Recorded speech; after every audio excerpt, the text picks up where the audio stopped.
அகில மீடியா நேயர்களுக்கு வணக்கம். இன்றைய உலகத்தின் காலை நேர தலைப்புச் செய்திகள். ஈரான் தனது சொந்த எரிசக்தி வசதிகள் மீதான தாக்குதல்கள் மேலும் தொடர்ந்தால் அமெரிக்கா மற்றும் இஸ்ரேலின் கூட்டணி நாடுகளின் வளைகுடா பகுதியில் உள்ள ஆற்றல் கட்டமைப்புகளை முழுமையாக அளிக்கும் வரை தாக்குவோம் என எச்சரித்துள்ளது. இஸ்ரேல் தெற்கு ஃபார்ஸ் எரிவாயுவுடன் தொடர்புடைய ஈரானின் ஆற்றல் வசதிகளை தாக்கியதன் பின்னர் தெஹ்ரான் வளைகுடா பிராந்தியத்தில் உள்ள எரிவாயு மற்றும் எண்ணெய் நிலையங்களை குறிவைத்து தொடர் தாக்குதல்களை மேற்கொண்டுள்ளது. ஈரானின் ராணுவ மத்திய கட்டுப்பாட்டு நிலையத்தின் பேச்சாளர் ஈரானிய இஸ்லாமிய புரட்சிகர காவலர் படை தொடர்புடைய ஃபார்ஸ் நியூஸ் ஏஜென்சிக்கு வழங்கிய தகவலின்படி இஸ்லாமிய குடியரசான ஈரானின் ஆற்றல் கட்டமைப்புகளை தாக்கியதன் மூலம் நீங்கள் பெரிய தவறு செய்துள்ளீர்கள் என்பதை எதிரிக்கு எச்சரிக்கின்றோம் என தெரிவித்துள்ளார். மேலும் இது மீண்டும் தொடர்ந்தால் உங்களின் மற்றும் உங்கள் கூட்டணி நாடுகளின் ஆற்றல் கட்டமைப்புகள் மீது மேற்கொள்ளப்படும் தாக்குதல்கள் முழுமையான அழிவை ஏற்படுத்தும் வரை நிற்காது என்றும் அவர் குறிப்பிட்டுள்ளார். அதேவேளை இதுவரை நடைபெற்ற தாக்குதல்களை விட ஈரானின் பதில் நடவடிக்கைகள் மிகவும் கடுமையானதாக இருக்கும் எனவும் எச்சரிக்கப்பட்டுள்ளது. மத்திய கிழக்கில் தொடர்ந்து வரும் பதற்ற நிலைக்கு மத்தியில் ஈராக்கின் வான்பரப்பில் வானூர்தி போக்குவரத்து தடை எதிர்வரும் 3 நாட்களுக்கு நீடிக்கப்பட்டுள்ளதாக ஈராக்கின் சிவில் வானூர்தி போக்குவரத்து ஆணையம் அறிவித்துள்ளது. இந்த தடை எதிர்வரும் ஞாயிற்றுக்கிழமை நண்பகல் வரை நடைமுறையில் இருக்கும் என தகவல்கள் தெரிவிக்கின்றன. ஈராக்கிற்கு வரும் வானூர்திகள், அங்கிருந்து செல்லும் வானூர்திகள் மற்றும் ஈராக் வான்வழியாக பறக்கும் வானூர்திகள் என அனைத்திற்கும் இந்த தடை பொருந்தும் என தெரிவிக்கப்பட்டுள்ளது. பதற்றமான பாதுகாப்பு சூழல் காரணமாக முன்னெச்சரிக்கை நடவடிக்கையாக இந்த முடிவு எடுக்கப்பட்டுள்ளதாக செய்திகள் தெரிவிக்கின்றன. இந்த நிலையில் எதிர்வரும் ஞாயிற்றுக்கிழமை நிலவரத்தை பொறுத்து இந்த தடையை நீடிப்பதா அல்லது நீக்குவதா என்பதை அதிகாரிகள் மீண்டும் ஆய்வு செய்வார்கள் என தெரிவிக்கப்பட்டுள்ளது. ஐக்கிய அரபு அமீரகத்தில் பிரித்தானிய மற்றும் ஆஸ்திரேலிய அதிகாரிகள் பணியாற்றும் ராணுவ தளம் மீது ஈரான் தாக்குதல் நடத்தியதில் உயிரிழப்போ அல்லது சொத்து சேதமோ ஏற்படவில்லை என்று பிரிட்டனின் பாதுகாப்பு அமைச்சகம் தெரிவித்துள்ளது. பாதுகாப்பு காரணங்கள் காரணமாக அல் மின்காத் விமானப்படை தளத்தில் உள்ள பணியாளர்களின் எண்ணிக்கை, உபகரணங்களின் வகை குறித்து அதிகாரிகள் கருத்து தெரிவிக்கவில்லை என குறிப்பிடப்பட்டுள்ளது.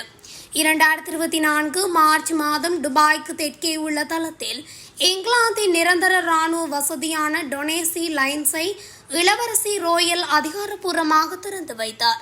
அப்போது வெளியிடப்பட்ட RAF அறிவிப்பில் இந்த புதிய வசதியில் பிரித்தானிய துருப்புகளுக்கான தங்குமிடம் மற்றும் ஏனைய வசதிகள் இடம்பெறும் என்று கூறப்பட்டது. ஒரு நாடாளுமன்ற அறிக்கையின்படி ஆஸ்திரேலியா 2003 முதல் அந்த தளத்தில் தனது இருப்பை தக்க வைத்துள்ளது. தங்களது பணியாளர்களும் பாதுகாப்பாக உள்ளனர், ஆனால் சில சொத்து சேதங்கள் ஏற்பட்டுள்ளதாக பிரதமர் அந்தோனி அல்பானீஸ் கூறியுள்ளார். ஈரானிய ஊடகங்களும் ஈரானின் புதிய உச்ச தலைவர் மொஜ்தபா ஹமேனியுடன் தொடர்புடைய டெலிகிராம் சேனலும் அவர் கூறியதாக கூறப்படும் 2 செய்திகளை வெளியிட்டுள்ளன. அந்த செய்திகளில் ஈரானை உயர்மட்ட பாதுகாப்பு அதிகாரி அலி லாரிஜோனி, அவருடன் கொல்லப்பட்ட மற்றவர்கள் மற்றும் பசிச் துணை ராணுவ படையின் தலைவர் குலாம் ரெசா சுலைமானி ஆகியோரின் மரணங்களுக்கு ஹமேனி தனது இரங்கலை தெரிவித்துள்ளார். லாரிஜோனிக்கு அனுப்பிய செய்தியில் ஒவ்வொரு துளி ரத்தத்திற்கும் ஒரு விலையுண்டு. தியாகிகளின் குற்றவாளி கொலையாளிகள் அந்த விலையை விரைவில் செலுத்த வேண்டியிருக்கும் என்று ஹமேனி கூறியுள்ளார். ஈரானின் உச்ச தலைவராக மொஜ்தபா ஹமேனி பதவியேற்ற பிறகு வெளியிட்ட 3வது மற்றும் 4வது செய்திகள் இவை. மார்ச் 8 அன்று ஈரானின் உச்ச தலைவராக தேர்ந்தெடுக்கப்பட்ட மொஜ்தபா ஹமேனி மறைந்த ஆயதுல்லா அலி ஹமேனியின் இது வாரிசாக அறிவிக்கப்பட்டதிலிருந்து இதுவரை நேரில் காணப்படவில்லை என்பதும் குறிப்பிடத்தக்கது.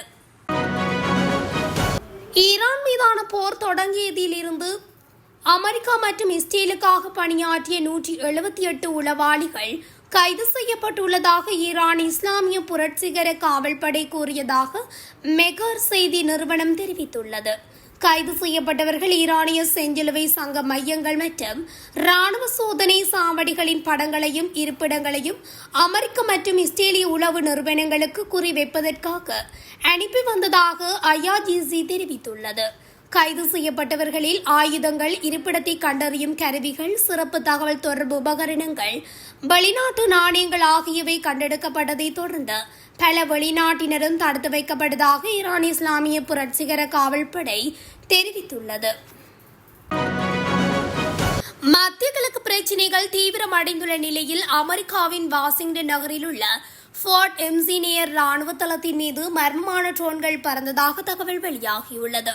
இந்த தளம் அமெரிக்க வெளிவிவகாரத்துறை செயலாளர் மார்க்கோ ரூபியோ மற்றும் போர்த்துறை செயலாளர் பீட் கெக்ஸத் ஆகியோரின் இல்லங்களை கொண்டுள்ளது.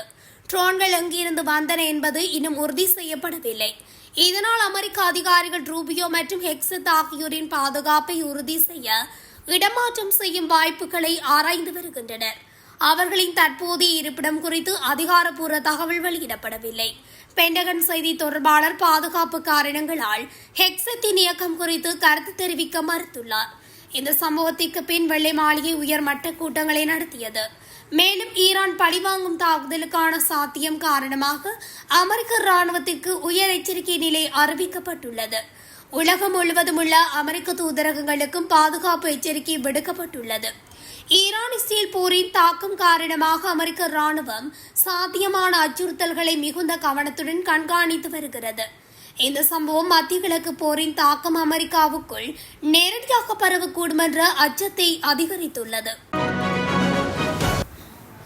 ஈரானில் இருந்து நேற்று ஏவப்பட்ட 7 பாலிஸ்டிக் ஏவுகணைகள் மற்றும் 15 ட்ரோன்கள் என்பவற்றை தமது வான் பாதுகாப்பு அமைப்பு இடைமறித்து அளித்துள்ளதாக ஐக்கிய அரபு ராச்சியம் தெரிவித்துள்ளது.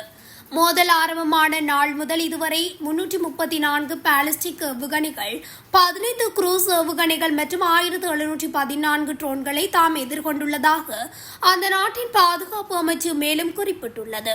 இந்த தாக்குதல்கள் காரணமாக 2 ராணுவத்தினர், 6 பொதுமக்கள் உயிரிழந்துள்ளதோடு 158 பேர் காயமடைந்துள்ளதாகவும் அந்த அறிக்கையில் தெரிவிக்கப்பட்டுள்ளது. ஒரு நாட்டை மிரட்டுவது சட்டவிரோதம். கியூபாவுடன் அசைக்க முடியாத ஒற்றுமையுடன் இருக்கின்றோம். கியூபாவுக்கு அனைத்து உதவிகளையும் வழங்க தயார் என்று ரஷ்ய அதிபர் விளாடிமிர் புடின் கூறியுள்ளமை கியூபாவை சொந்தமாக நினைக்கும் அமெரிக்க அதிபர் டிரம்பிற்கு கடுப்பை வரவழைத்துள்ளது. அமெரிக்காவுக்கு சிம்ம சொப்பனமாக விளங்கிய நாடு கியூபா. பிடல் காஸ்ட்ரோ மறைவுக்கு பின் தற்போது அந்நாட்டை பிகெல் டயஸ்-கெனல் கியூபா ஆண்டு வருகிறார். இந்நிலையில்தான் கியூபாவை கைப்பற்றும் முயற்சியில் அமெரிக்கா இறங்கியிருக்கிறது. கரீபியன் தீவு நாடான கியூபா வெனிசுலா நாட்டிடமிருந்து எரிபொருளை வாங்கி வந்தது. ஆனால் வெனிசுலா அதிபரை சமீபத்தில் அமெரிக்கா கைது செய்து சிறையில் அடைத்தது. மேலும் கியூபா தங்களிடம் மட்டுமே வர்த்தகம் செய்ய வேண்டும் என அமெரிக்கா கூறியது. ஆனால் கியூபா அதை கேட்கவில்லை. எனவே கியூபாவுக்கு எரிபொருள் சப்ளை பண்ணும் நாடுகளுக்கு அதிகளவு வரிகள் விதிக்கப்படும் என அமெரிக்க அதிபர் டொனால்ட் ட்ரம்ப் எச்சரித்ததால் கியூபாவிற்கு எரிபொருள் செல்வது தடுக்கப்பட்டது. கியூபாவின் மின் உற்பத்தியில் 70% எரிபொருள் சார்ந்தது என்பதால் மின் உற்பத்தி தடைப்பட்டது. இதையடுத்து கடந்த 8 நாட்களுக்கு மேல் அங்கு அந்நாடு இருளில் மூழ்கியிருக்கிறது. இந்நிலையில் செய்தியாளர்களிடம் பேசிய டொனால்ட் ட்ரம்ப், கியூபாவை விடுவித்தாலும் சரி அல்லது கைப்பற்றினாலும் சரி, என்னால் அந்த தீவை எதுவும் செய்ய முடியும். கியூபாவை கைப்பற்றும் கௌரவம் எனக்கு வேண்டும் என கூறியிருந்தார். ஏற்கனவே கிரீன்லாந்தை நாங்கள் கைப்பற்றுவோம் என கூறியிருந்த அமெரிக்காவின் அடுத்த டார்கெட் கியூபா என்பது தெரிய வந்திருக்கிறது. இதற்கு எதிர்ப்பு தெரிவித்துள்ள ரஷ்ய அதிபர் விளாடிமிர் புடின், ஒரு நாட்டை மிரட்டுவது சட்டவிரோதம். கியூபாவுடன் அசைக்க முடியாத ஒற்றுமையுடன் இருக்கின்றோம். கியூபாவுக்கு அனைத்து உதவிகளையும் வழங்க தயார் என அவர் தெரிவித்திருக்கின்றார். தெற்கு காசாவில் உள்ள ராஃபா எல்லை கடப்பு முதன்முறையாக மீண்டும் திறக்கப்பட்டுள்ளதாக பாலஸ்தீனிய செய்தி நிறுவனமான வாஃபா தெரிவித்துள்ளது. இஸ்ரேலும் அமெரிக்காவும் ஈரான் மீது தாக்குதல்களை தொடங்கியதிலிருந்து இந்த எல்லை கடப்பு மூடப்பட்டிருந்தது. காசா பகுதிக்குள் செல்லும் எல்லை கடப்புகளில் ராஃபா எல்லை கடப்பும் அடங்கும். மோதல் நிலை காரணமாக மறு அறிவிப்பு வரும் வரை மூடப்படுவது உட்பட பல அவசியமான பாதுகாப்பு மாற்றங்கள் செயல்படுத்தப்பட்டுள்ளன. மனிதாபிமான உதவிகளை வழங்குவதற்கும் உயிருக்கு ஆபத்தான நிலையில் உள்ள நோயாளிகளை வெளியேற்றுவதற்கும் ராஃபா எல்லை கடப்பு மிகவும் இன்றியமையாததாக கருதப்படுகிறது. இந்த நிலையிலேயே ராஃபா எல்லை கடப்பு மீள திறக்கப்பட்டுள்ளது. சவுதி அரேபியாவின் ரியாத் நகரில் உள்ள 2 எண்ணெய் சுத்திகரிப்பு நிலையங்கள் தாக்குதலுக்குள்ளாகியுள்ளமையை சவுதி வெளிவிவகார அமைச்சர் இளவரசர் ஃபைசல் பின் பர்கான் அல் சவுத் உறுதிப்படுத்தியுள்ளார். ரியாத்தில் நடைபெற்ற வளைகுடா நாடுகளின் வெளிவிவகார அமைச்சர்கள் கூட்டத்திற்கு பின்னர் ஊடகங்களிடம் கருத்து வெளியிடும் போதே அவர் இதனை தெரிவித்துள்ளார். இந்த நிலையில் ஈரான் தவறான கணக்கீடுகளை மீளாய்வு செய்ய வேண்டும் என்று அவர் வலியுறுத்தினார். ஈரான் தனது எரிசக்தி நிலையங்கள் மீதான இஸ்ரேலிய தாக்குதலுக்கு பதிலடியாக சவுதி அரேபியா, கட்டார் மற்றும் ஐக்கிய அரபு ராஜ்யம் ஆகியவற்றின் எண்ணெய் மற்றும் எரிவாயு நிலையங்களை தாக்கப் போவதாக எச்சரித்திருந்த நிலையில் இந்த தாக்குதல் நிகழ்ந்துள்ளது. இத்துடன் அகில மீடியாவின் இன்றைய உலகத்தின் காலை நேர தலைப்புச் செய்திகள் நிறைவடைகின்றன. தொடர்ச்சியாக செய்திகளை அறிந்து கொள்ள அகில மீடியா ஊடகத்துடன் இணைந்திருங்கள். நன்றி, வணக்கம்.